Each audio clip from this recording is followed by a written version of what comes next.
The issues with College Board. Standardized testing has become so deeply embedded into American culture that our entire education system seems to revolve around it, to the extent that schools become exponentially less about garnering new, useful, and worldly knowledge and more about solely passing exams. Some of the leading contributors to this warped notion of education and success come from monopolistic corporations like College Board. College Board is an organization that offers a variety of academic opportunities and resources. However, they are most widely known for their administered standardized tests. Whether it is the PSAT, SAT, or AP test, College Board has amassed a firm grasp on the American education system by integrating these mandatory or strongly suggested tests throughout the various levels of American schools. Even the few tests that appear optional, such as the Advanced Placement Test, still subconsciously act as a prominent deciding factor in a student's success. Though highly valued among the general public in schools nationwide, these tests are not only inaccurate and ineffective in achieving their intended purpose, but they are also innately discriminatory. These tests can attempt to analyze students in order to efficiently understand their current academic level without bias towards outside factors such as wealth, reputation, or background. However, this is often not the case. Currently, as the coronavirus pandemic poses countless social, political, and economic implications on a global scale, measures have had to have been taken in all realms to adjust to mandatory quarantine policies. During this time of panic and distress, the College Board has decided to maintain some of its current tests and administer them virtually to students. This controversial decision is merely a deeper reflection of how College Board's methods are innately or subconsciously biased in regards to the financially privileged, as well as generally inaccurate predictors of academic value, by now enabling a student's accessibility to outside resources to play an even more prominent role in their ability to succeed.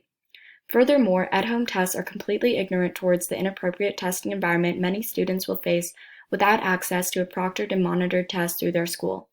By administering their tests virtually with the intent of them being completed within the student's home, College Board fails to recognize that many lower-income students may not only lack access to stable Wi-Fi or household technology, but also that these students' households may be an unsuitable or unstable environment in regards to taking such a time, effort, and energy-consuming test.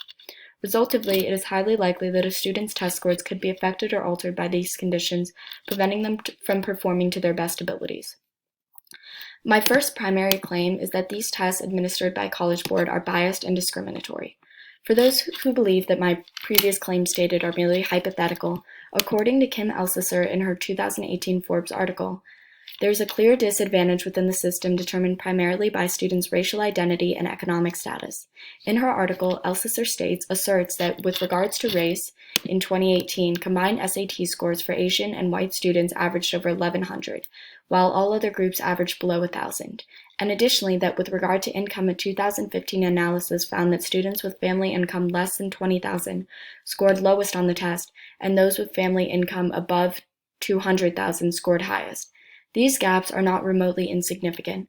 According to the study, the range of scores between these families with an income above or below 200,000 was a 100-point difference. Above 200,000 and below 20,000 was a 100-point difference. These realities become even more intense with the newly mandated at-home testing put in place by College Board. Additionally, as you can see through these slides, the average SAT score is highly dependent on external factors, such as a parent's educational level, family income, and as well as race, also depicted in this one. The power accessibility to outside resources holds in regards to College Board testing is dramatic and creates an immensely inaccurate sense of academic value for the privileged. My second claim is that tests administered by College Board are not accurate predictors of college success. If you still need convincing that the inherent discrimination of these tests is not reason enough to seek alternative methods, these administered tests are also deemed highly inaccurate and ineffective in achieving their desired purpose. According to the Washington Post article, "Is it finally time to get rid of the SAT and ACT college admission tests?" GPA throughout a student's high school career scores showed a much stronger and more stable correlation in regards to graduation rate, whereas these testing scores showed almost no correlation and were extremely unreliable. Additionally, the following excerpt shown on the screen was taken from Matthew Chingo's Michael McPherson's, as well as former Princeton president William Bowen's book, and showcases further data that alludes to the inaccuracy of these tests after several analytical tested studies.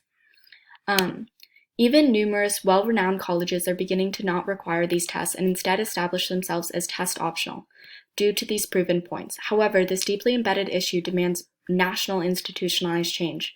Even John Bokenstedt from DePaul University Admissions stated that academic performance as well as retention and graduation rates are almost identical when comparing test submitters and non-submitters, despite substantial differences in test scores. Additionally, in this photo, the Los Angeles Times article in which I received this photo from included this data from a recent study that shows how despite achieving significantly different SAT scores, students with similar range of grades earned during their high school careers had nearly the same graduation rate throughout college.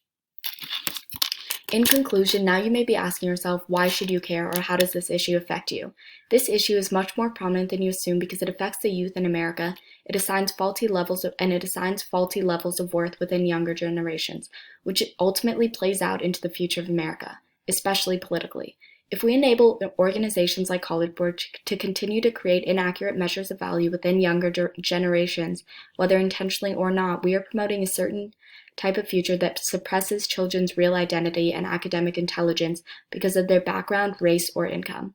We are instilling within these younger generations the message that in order to make it in America, in order to be truly successful, talent and hard work are not enough if you don't fit a certain unrealistic image or American ideal. Additionally, if you still don't feel particularly engaged to engage in this issue at hand, think about the issue politically. Many prominent political figures within America are the products of well-renowned colleges and universities within the nation. Because of inaccurate and discriminatory testings like the ones promoted by College Board, we may be turning away many stronger candidates who are misrepresented with these testing scores and resultantly will not have the same college experiences and opportunities that enable them to enter certain political fields. Especially since I've shown how these tests are biased against people of lower incomes and racially diverse students. Consequentially, these minorities may continue to be underrepresented in government, and unless we all recognize the issue and take part in ameliorating the negative implications, this inequality and division will remain. Corrupt, misleading, and inaccurate testing like the ones administered by College Board is a core aspect of typically obscure, discriminatory methods of assigning value and worth within America. In some ideal reality, hard work and talent would be the only real determining factors of success and value. However, these facets cannot get you nearly as far as privilege, wealth, and reputation can in America. The College Board is merely one example of this deep-rooted issue by fostering these environments that subconsciously enable those with the necessary means to thrive and those without to fall victim to the nation's deeply embedded racial and economic prejudice.